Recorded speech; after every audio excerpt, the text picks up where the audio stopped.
Marina Mason, looking like a young Danielle Williams. No exaggeration. Tossed 14 innings, 2 hit, 1 run ball. 208 pitches over the weekend. Came 2 outs away from a no-hitter on Friday. Did throw a no-hitter on the Sunday, and the Saturday was a casual 17-run performance from the Northwestern lineup. No biggie. This is Rounding the Bases, a Northwestern Diamond Sports podcast. My name is Matt Campbell, and you're listening to WNUR Sports, your home for Northwestern athletics. Bye! 3-run home run! What an inning for the Wildcats! A runner on first base. Welcome into Rounding the Bases. I am and will forever be your host, Matt Campbell, on day one. Forever. Well, I mean, for the next calendar year or so. Obviously, Claire Connor, my predecessor, wasn't here forever. I'm filling big shoes here, but He means his legacy. yes, No one will ever forget him after he's gone. hopefully. I hope I'm able to, match half of what Claire did for WNUR, but I'm trying my best. But anyways, welcome in. It's Rounding the Bases with Gabe, Shumway, and Dannemiller. I am Matt Campbell, your host. Excited to be here. And guys, baseball, softball, a couple of up and down, rocky roads, roller coaster seasons for both squads. We're going to start with baseball, then move to softball. Honestly, guys, let's just jump right into baseball. The start of the season, Start of the season has been kind of rough. To be fair, Northwestern's first 3 conference series have been against 3 of the top 7 teams in the conference, and it's definitely had its brightest spots. Back-to-back weekends with top 25 takedowns, the first in the series finale against 25th ranked USC, and the second coming in the middle game of a 3-game set against 21 ranked Oregon. Apparently, Northwestern baseball owns the West Coast, dating back to last year when Northwestern beat UCLA. They didn't win the series. Oh, We didn't win either series. They didn't win either. We also got run Let's rules go. in Yeah, one of the okay. games each time. All right, yeah, that's a perfect segue into the recap. So to recap what Northwestern baseball has done since WNUR has been gone. In the USC series, this team only mustered 3 runs the entire weekend, but somehow that was enough for Northwestern to get a win over a ranked opponent. Don't ask me how. Took a run rule loss. Game 1, as Ben Dannemiller mentioned. Thank you for that. Perfect segue, as a matter of fact, because that's the first game on the docket. Took a 2-0 loss in Game 2. They wasted a scoreless start from Garrett Shearer, which was his first since returning from an arm injury. They finally got the win in Game 3. Thank you, Logan DeGroot, for the walk-off base hit in the bottom of the 9th. In the snow. Handing USC's first loss of the year. And then Northwestern went on to Oregon, and if you love offense, holy smokes, did you enjoy this series. An ungodly 57 total runs over the entire weekend. Ryan Weaver, maybe the roughest start of his career in Game 1. 10 runs on 7 hits, only recorded 1 out, and Oregon went on to put up 20 on Northwestern in Game 1 to win. Game 2. 5 runs in the first 2 innings for Oregon ended up being the difference. 6-4 Ducks win. And then in Game 3, Northwestern upset Oregon, barely in the season finale. So I don't know what it is about Northwestern baseball. It just wakes up in Game 3s, loses the series, and then just decides to salvage one later on. This one was kind of nuts. 3 different Wildcats went deep. Jack Lausch, Noah Ruiz, Ryan Kucherak. Oregon found itself down 8 in the 6th inning and put up a 5 spot to inch closer. Ended up tying it in the 9th. It went to 12. Owen McGilpatrick in the top half comes up clutch with a game-winning hit. Justin Fryer comes on to try to lock down the win. Allows 2 base runners and strikes out the final batter. Goes nuts. Forgot to shake his catcher's hand after the game. It blew up on Twitter. It went kind of crazy, but we'll breeze through the rest of this. This team lost to Portland somehow. Had 500 runs in the 7th. Portland was up 2-1. And back-to-back errors from Kucherak and Ruiz gave way to a 5-run inning. And Northwestern lost 8-3, so had those 2 errors not happened, it's plausible to say that Northwestern could have easily won this game. Washington series, another series loss for Northwestern. Shearer started Game 1. Didn't go as well. 3 runs allowed in 1 1/3 innings of work. Northwestern loses 7-2. Northwestern's offense decided to wake up in Game 2 this time and not Game 3. Win 10-9. Both starters on opposing sides got shelled. And honestly, everybody got shelled in this game. It was kind of nuts. Shane Hofstadler, what a game. This guy drove in 3 runs in Game 2 to give Northwestern a lead. They would not relinquish. Game 3, carbon copy of Game 1. No need to dive into this any deeper. 7-2 loss. And then in the Valpo midweek, I kind of gave a spoiler earlier on. A dub. No surprise here. But Northwestern did give up 9 runs to Valparaiso in the contest and found themselves down 4-1 early before Jack Lausch and Ryan Kucherek said, you know what, let's just hurry up and beat Valpo and move on. So the big question to kick things off, what do we make of the start of this conference play? They're 3-6 to start the season. Is this surprising by any means? And coming into the year, making the Big Ten tournament was the benchmark. Is that still realistic for the squad?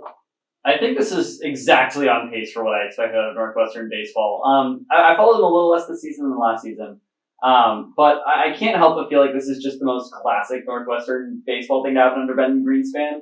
I mean, last season you saw like an Iowa team with, maybe the best starting rotation in the Big Ten and just this kind of elite caliber. You saw UCLA as well for Northwestern, and they didn't get swept by either of those teams, whether that was at home or on the road in the case of UCLA. It's just such a classic Northwestern thing to go up against, a College World Series caliber team, and just manage to take one of the 3 games. So Northwestern going 1-2 in every single series, all against pretty valid teams. Like USC, obviously at the time was the last undefeated team in the country. When Northwestern got that big walk-off win that I loved watching. And Oregon as well, one of the best teams in the Big Ten, but it just feels like this is the most classic Northwestern start. If you asked me to predict it 3-4 weeks ago now, I think this is exactly what I would have said. Well, I mean, Northwestern's RPI has them in the 70s last time I checked, but I don't think that tells the story of what the Cats had to face in the Big Ten. Yeah. USC, Oregon, 2 of the top teams in the Big Ten. Washington, a much better team than what they were last year. A big part of that is because they are returning their core. And, Sam DiCarlo being at the head of that, the guy's going to go off for a monster year. He's a beast. He killed Northwestern in that series.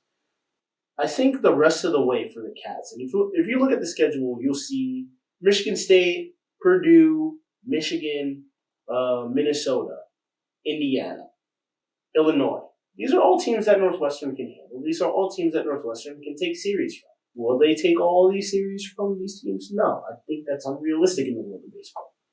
But I think a 3-6 start to the season is very understandable. And once their schedule starts to level out a little bit, the Cats will start to rise. And I think they'll be in the middle of the pack in the Big Ten in a couple of weeks. And I think that should be the expectation just when you look at the schedule remaining. Michigan State, both teams that are currently on the bubble for the Big Ten tournament. Minnesota, who's dead last in the Big Ten right now. Indiana, who, like the Cats at the moment, are out. I think, as you mentioned, the schedule is starting to now level out. And, I think even the midweek games, I think, are getting a little easier because, the Portland loss was rough, but I believe they just beat Oregon State. So, it's... Maybe Portland's better than we think.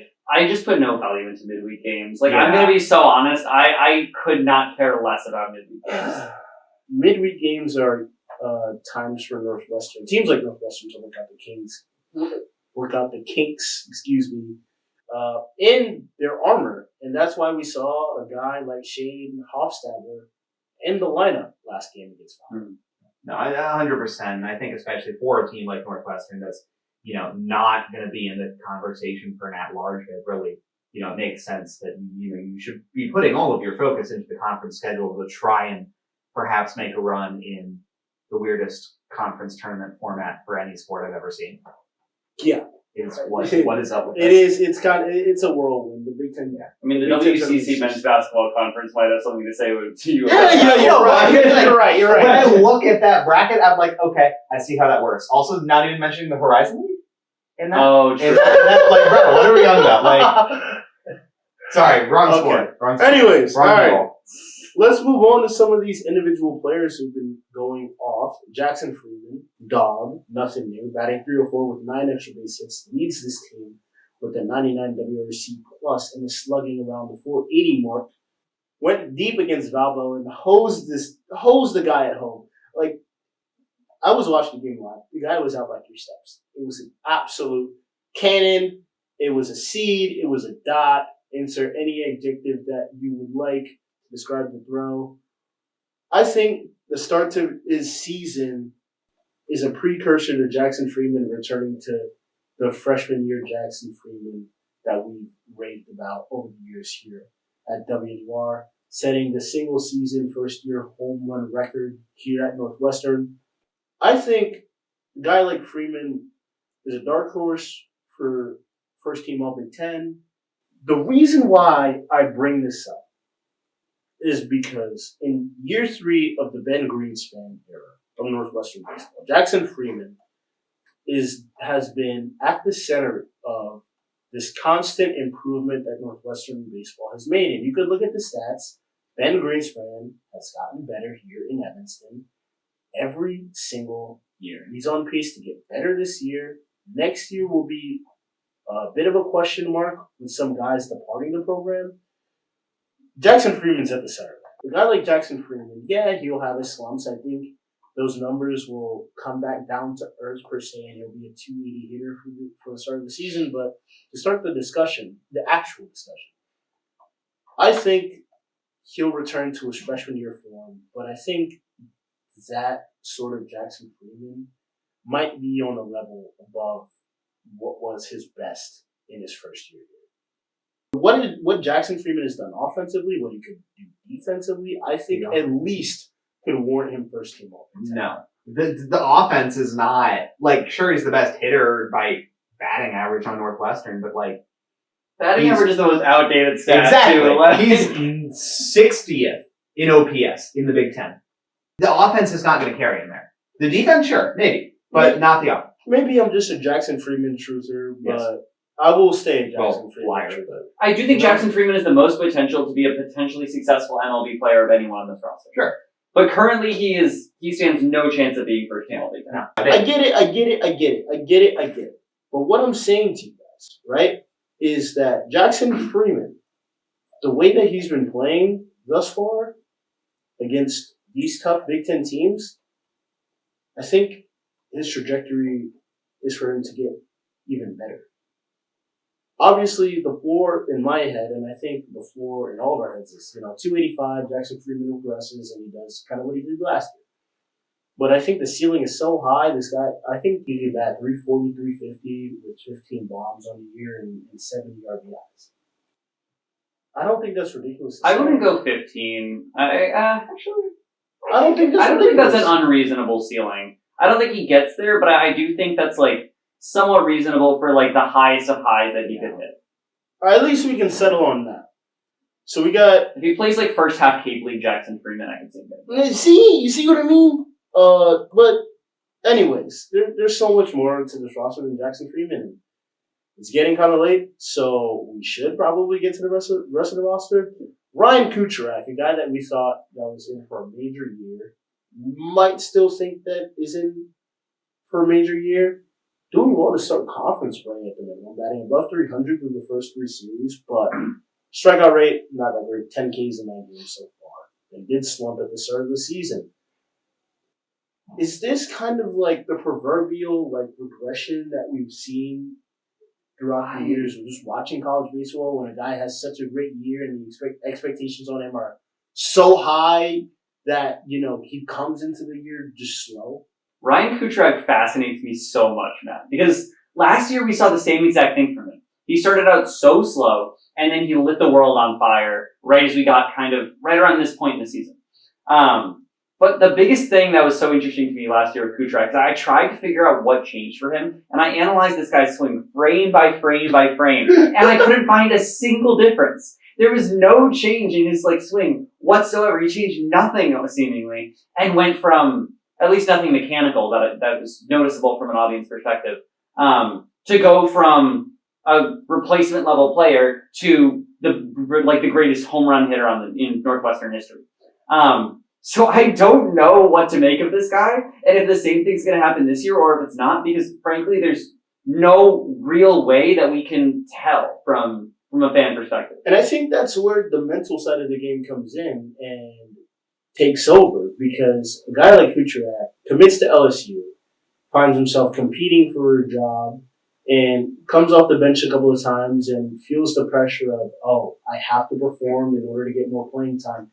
Transfers into Northwestern and knows that he's getting the playing time that he's seeking.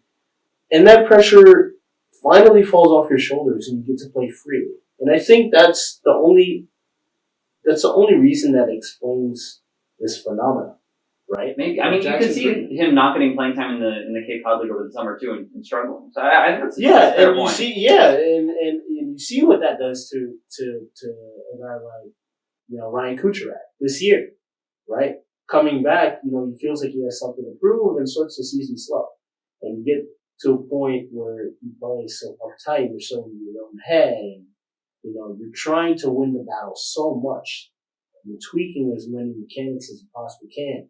It gets to be too much on you.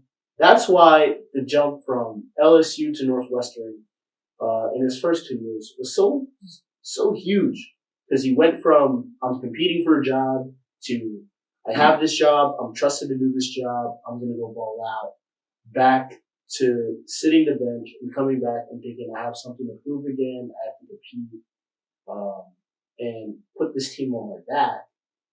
And it gets to be too much at a certain point.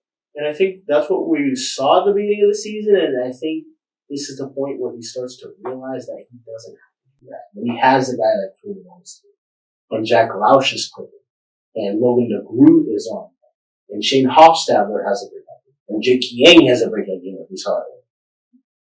Noah Ruiz, I've been impressed with. Noah Ruiz! Yeah. I don't know how I didn't mention Noah Ruiz. A guy that's, could hit at any spot in the order, could hit leadoff, could hit eighth, could hit in the part of the order, could bat cleanup, and could play anywhere. Could play first base and could play shortstop, which is kind of, insane to think about, considering the fact that he's only 5'10", 5'11", and playing first base. That's pretty impressive. He doesn't have to do it all, right? And I feel like when you have a major year like that, you expect yourself to be able to do it all from the jump, and it just doesn't happen. Moving on from the offensive side to the defensive side, and not even just the defensive side, pitching, major issue for Northwestern. This is nothing new. Had the second worst ERA in the Big Ten last season, third worst so far this season, marginally better than Maryland. Sorry, Pearson. Pearson's a big Maryland athletics guy outside of Northwestern. Also, slightly better than Big Ten bottom feeder Penn State. For lack of a better term, bottom feeder Penn State. We've seen this pitch by committee kind of mentality from Ben Greenspan in the past. But is this a bullpen team? Where should guys be throwing 2 innings and giving the ball to another guy? Should we even be seeing starters go more than 4 innings at this point? Because no qualified starter on this roster is near a sub-4 ERA at this point in the season. Well, I think we've seen games where you have, the starter go a solid distance for MU and put in a good shift. And thinking of the last 2 games against USC, obviously this game 2 was a loss, but still, holding them to that Matt Kauser start against USC was ugly though. I guess that was one of those things in my head that, you forget watching because, top 25 takedown is the only thing on the top of your mind. Walk 7 and only give him 1 hit in 4 1/3 innings. How do you explain that? He looks good against Oregon. But Matt Kauser has always been good. Matt Kauser so far, to me, has been the most consistent starter by far. And that's even I can agree with that. This year. And we didn't see Sam Leboke in the midweek, but Sam Leboke this year hasn't been what Sam Leboke was last year. And obviously it's going to take time for him to get back to it. I'm not worried about that. He's gonna shove down the stretch. He's going to be the Sam Leboke of old, and he'll be fine. The one worry for me is in these winnable series, how the pitching succeeds and flourishes without a Sam Leboke and without a Matt Causey. Because we saw it last year against Michigan State. The game that cost Northwestern a Big Ten tournament berth was the game in which pitching was Northwestern's Achilles heel. And if Northwestern doesn't make the Big Ten tournament this year, it could be because of the same exact reason. It's going to be about someone trying to step up. I don't know if we have a timeline on Colton Cravens. I was really high on him coming into the season. I think Garrett Shearer, again, has loads of potential. I think Garrett Shearer could be a legitimate MLB guy in the future. Dominic DeLoretto looked good. I wasn't super high on him just because it took him, he was a really late bloomer, in DeLoretto, so I'm generally not as high on late bloomers, but what about Justin Fryer? Justin Fryer's looked good. I think James Whitaker has a lot of potential too. 100%. But I feel like the story with Northwestern baseball is always who's going to step up in a given series, because you see 3 series in a row where last year Christian Fornes looked like the best pitcher on the team for 3 weeks. But it's really about just no guy really has a sustained success of longevity except for, I guess the season has been Matt Hauser. Reifenberg's looked alright as well. But yeah, it's about finding those guys, as the season goes on. Just given the track of pitchers, it's going to change throughout a season, but it's about getting hot and finding the hot hand at the right time. Because we saw Ben Greenspan mix up the rotation a lot throughout last season. It'll be interesting to do that. See if they do that against Michigan State next series. Michigan State seemed to be on the up and up. Upset then number 8 ranked Louisville to start their season, but the rest of their season is just not. Hasn't been great. Mm-hmm. Yeah. Right? Series win against Louisville, won the first 2, proceeded to lose 11 of their next 12, 10 of their next 11 following the end of the series. Got swept by Nebraska to open Big Ten play, dropped 2 of 3 to Rutgers, and then beat Iowa, who, by the way, surprised everyone last season by being at the top of the Big Ten last regular season. Obviously, this series should be a Northwestern series win in theory, but the problem is the pitching, like we're talking about now. Northwestern has had a tendency to just out-hit teams for wins. The way that they've won the games this season by out-hitting teams for wins, not even just in the Big Ten, but in non-conference play as well. Omaha win, 9-6, Northwestern dub. No pitcher, this pitching staff didn't hold any of these teams in any of these games to under 4 runs. And Northwestern just out-hit these teams at the Hub City Invitational. And in Rice, game 1, they lost by 1. It was a relatively high-scoring affair. Game 2 also lost by 1 in a low-scoring affair. And Northwestern, in these low-scoring affairs, hasn't done well, besides the top 25 upset against USC, which is an anomaly because if you look at the Oregon series, a game that was relatively low-scoring, a 6-4 Northwestern loss, was a game that the Northwestern pitching staff easily could have knocked out for the Cats. Yeah. And what ended up killing them was a bad start to the game. 5 runs in the first 2 innings. Garrett Shearer, what arguably could be his worst outing since returning from injury this season, is that philosophy of just being able to purely out-hit teams, because you have a Jackson Freeman and a Ryan Kucherak, and when Jack Lausch connects with the ball, half the time it's going over the wall. And you have a guy like Jake Yang that can step up, and you have Shane Hofstra that can step up, and Nick Barry, who has been a force as a freshman in the middle of the lineup this season. Is that sustainable in conference play? I think it is in several regards, actually. Lausch, I think, is looking like the best hitter on the team right now, but I don't think it's sustainable. I think the rest of the hitters, though, I think Jackson Freeman is playing up to, I would say, maybe the 30th percentile of what we thought his potential outcomes could be. I think Kucherak has a really high ceiling, even if he hasn't been completely himself so far. He still has an 830 OPS. And yeah, going down the list, the guys that I'm a little less sure about are guys like Noah Ruiz, which I want to believe in Noah Ruiz so much, but he doesn't have as proven of a track record. But I think a lot of Northwestern's best players have performed slightly below what we thought they'd be. Between Freeman, Kucherak, McElpatrick. And then I think a guy like Nick Barron is roughly what I expected. I mean, he was the number 2 prospect in the state of Massachusetts. And, you know, a great first base prospect. He played at IMG. Like, I think Nick Barron is played up to his potential pretty well. I think it's fairly sustainable. The only guys that I'd be a little worried about their sustainability are Lausch and Noah Ruiz. All right. So we've come to the conclusion that Northwestern baseball is out hit half of the Big Ten, and that's how they're gonna make the Big Ten tournament and maybe make a run in the Big Ten tournament. I don't know Maybe if they're to going to not make the make a Big Ten run. tournament. I mean, hypothetically, I think it's a reasonable. Hypothetically, they should. Yes. Michigan, okay. Michigan State, Here's what Minnesota, all on the schedule. Here's what they got. I think it's Here's a what they got. reasonable goal. Here's what they've got to round out the year. Well, not round out the year because we're in April, but here's what they got the rest of the series. Michigan State, 3-game set. Purdue, 3-game set. Michigan, Minnesota, Indiana, Illinois, Rutgers. Big Ten. One of those teams has a winning Big Ten record. Like, that's Right? it shouldn't be. It 12. shouldn't be that difficult. I was Right? like, I don't know. It shouldn't be that difficult, right? I think it's reasonable. I wish we could calculate the combined record between those teams right now. But they just barely missed last season. Northwestern can possibly out-hit all those teams.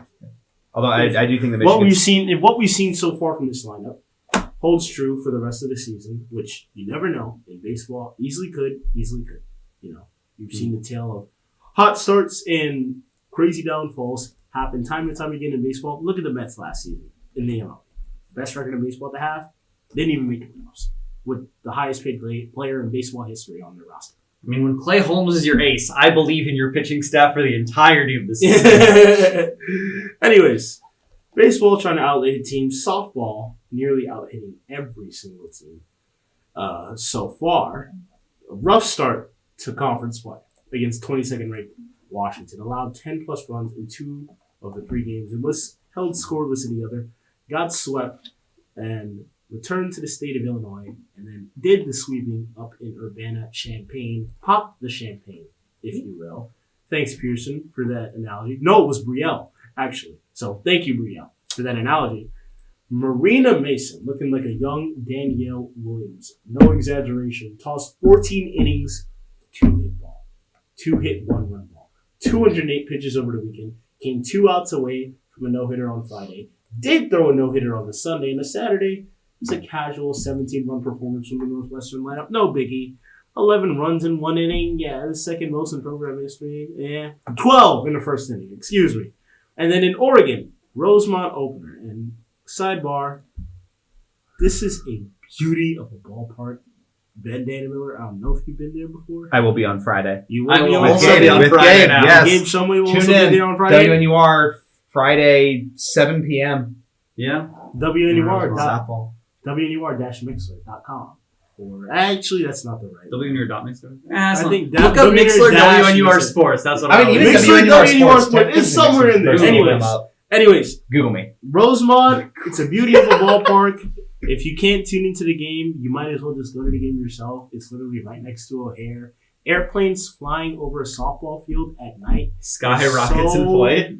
is so. Don't even put that in my head, man. Because they have to call the game on Sunday. I don't want to think about that. Now I'm scared to go to Rosemont. Anyways, airplanes over the field. I'm all for it. It's beautiful. We see it all the time in Yankee Stadium, and it's awesome. Planes are just taking off right next to the field, so they're even closer, which makes the site even cooler to see. There's a cool shot of Izzy Pineda in the outfield as a plane was like right over her head in the sky in the outfield. It looks so sick. But anyways, back to the series. Game 1, Northwestern wins by TKO, an 11-3 run rule win. True Medina, Kaylee Avasado both go off, 3 hits each. Kaylee Avasado, all 3 hits for extra bases, and that includes the SportsCenter top 10 diving game. Jeez. Holy smokes. Oregon bounced back with the Game 2 win. Throws her ace in. Lindsey Grimes shuts the door. It was pretty deflating. What was even more concerning was Taylor Spencer came in to relieve. And if you don't know at home, Taylor Spencer does lead this Oregon roster with a +5 ERA, or did lead the Oregon roster with the ERA hovering at the 550 mark. And Northwestern couldn't muster any offense against her. So that was literally like the most worrying thing of the series. Game 3, Oregon escaped in every sense of the word, and we all know the whole drop dead time type of thing. But for those at home listening, we'll break this down for you really quickly. So the score will say 4-2 on the official scorebook. Mhm. But in between the lines, obviously, it reads drop dead time. What does that mean? We'll explain this to you right now. So, 4-2 heading into the 7th. Yes, there was a 7th inning played in this game. Top of the 7th, Northwestern No, there was. Northwestern allowed 3 runs in the top half of the inning. Marina Mason back on the bump, just gassed out to one of the best lineups, if not the best lineup in the entire country in softball. Allowed 3 in the top half of the inning. But Northwestern comes back, sack fly, makes the score 7-3, loads the bases for Bridget Donahue. Now, remember the drop dead time. The game starts at 2, and the duration for a game when you have a drop dead time is 3 hours. The time is 2:58, and Bridget Donahue steps up to the plate.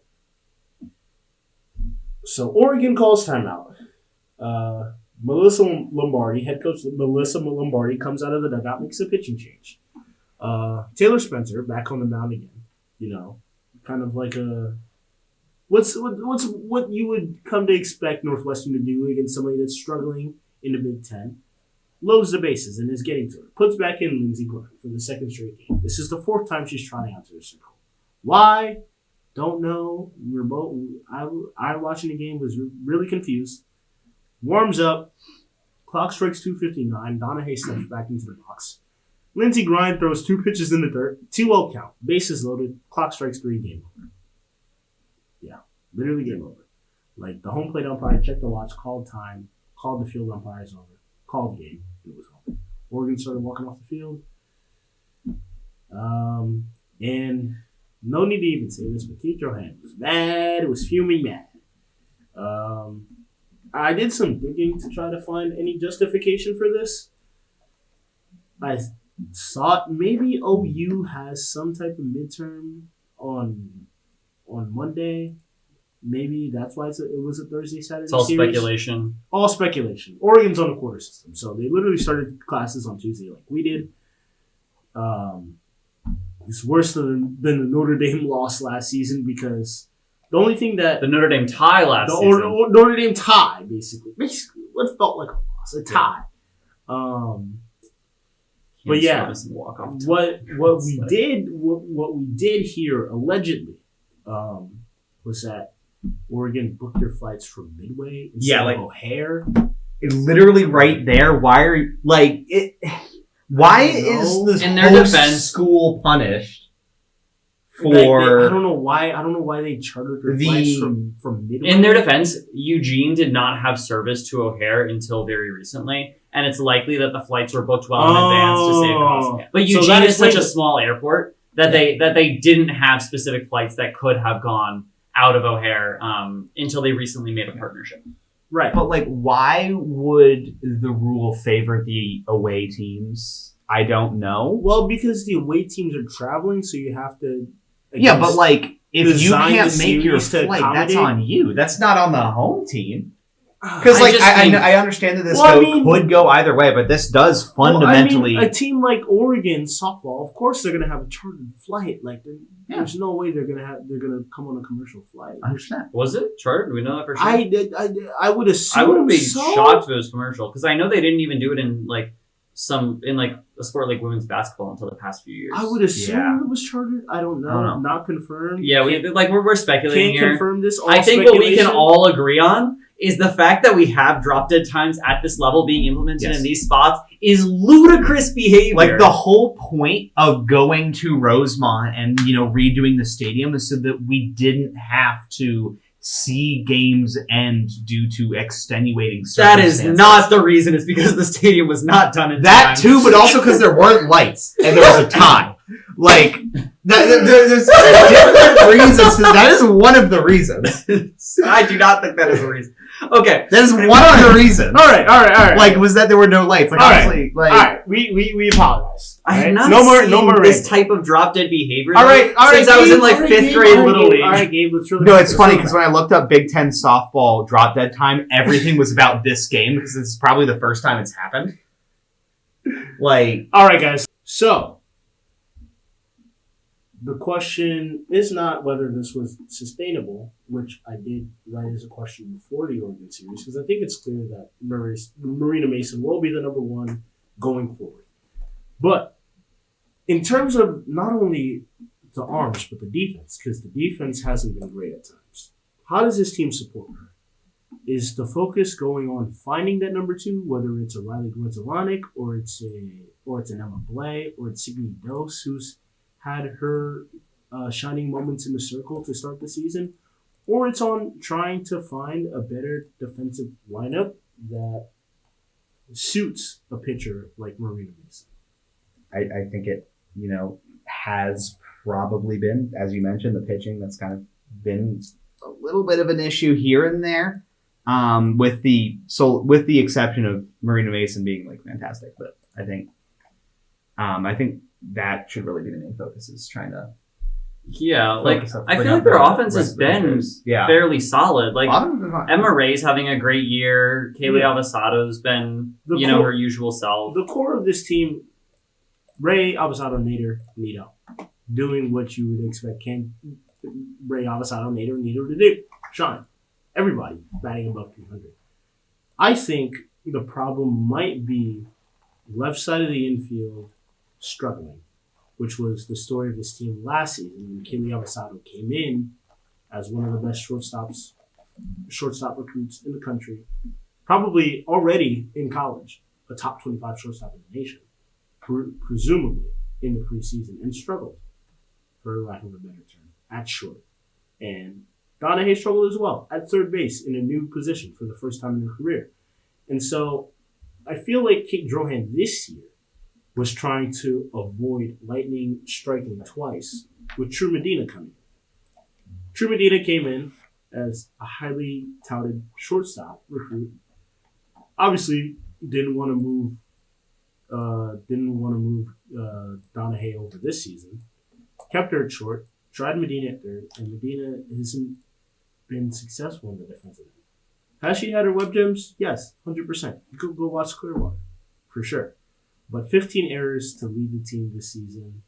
I think it could be partly True Medina just settling into the pace of college softball, but it could also raise some questions as to whether Kate Drohan wants to think about shifting the defense around a little bit.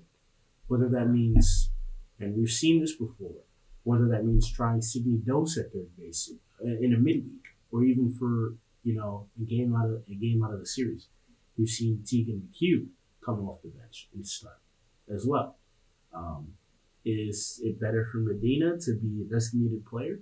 Because Medina does have that power. We've seen it. First at bat I think in one of her first at bats in her career. First home run of her career, for a fact, tied the game against Texas State in the opening tournament.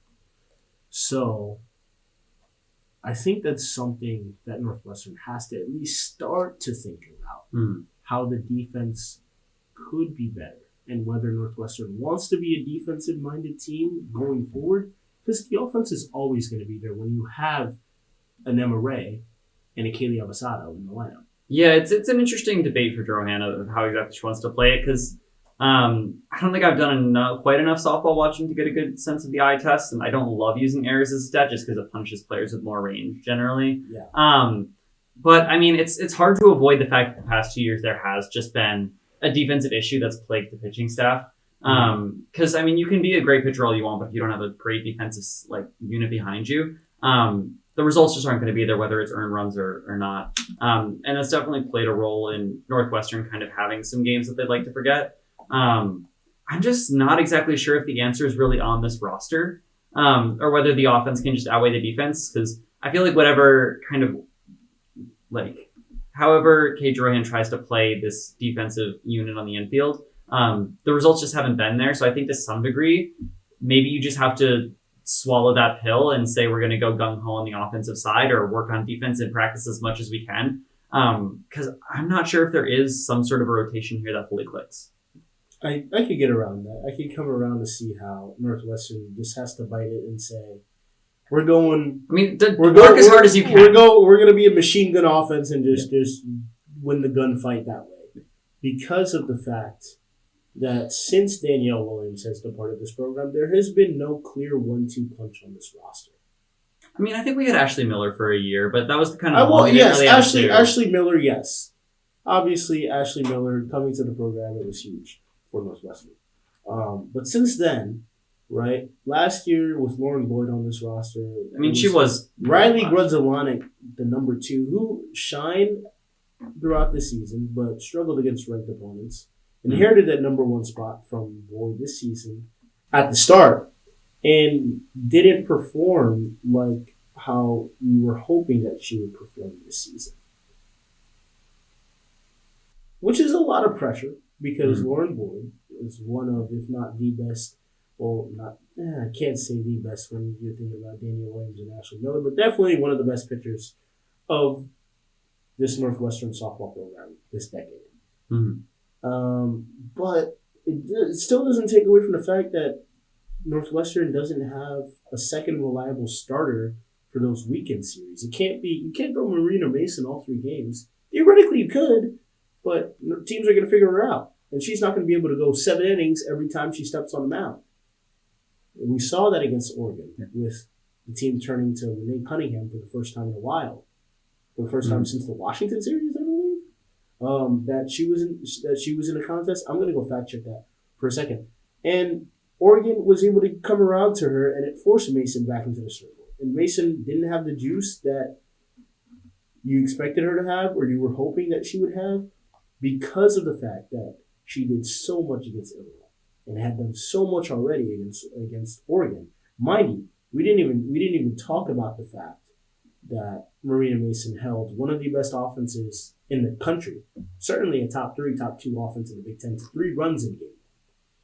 So there has to be some kind of contingency plan for Northwestern to take some of those game 2s from some of these Big Ten teams, whether that is finding that starter, whether it's Grudzelanek, whether it's Dose, whether it's Blay, or pitching by committee and having all 4 arms ready to go on that Saturday game.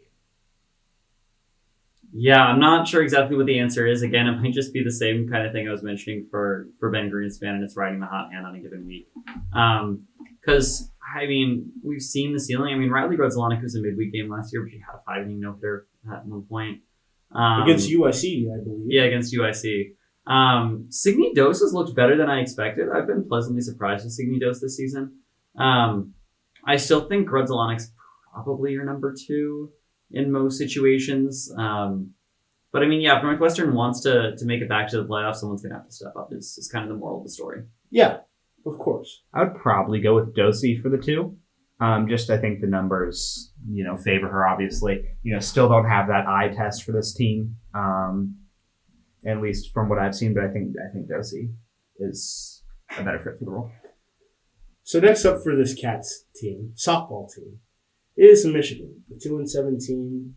They're only above, at this point, Illinois, who Northwestern just routed, Maryland, and Michigan State. Both teams not doing well. And Michigan is right up there, right down there in that tier of Big Ten softball. And so that leads us to around the horn. We'll go around the horn here. We'll start with softball because we're talking softball. How do we think Northwestern performs this weekend against Michigan? And for the baseball team, to end off, which I think would be like a good way to put a bow on it since we haven't talked baseball, to come back around to it. Predictions for the upcoming series against Michigan State. Where would you like to start? Softball? Yeah. All right. Go ahead. Well, I mean, I think for Northwestern, Michigan in the past has been a matchup near the top of the table. And so I think for both teams, it's kind of like a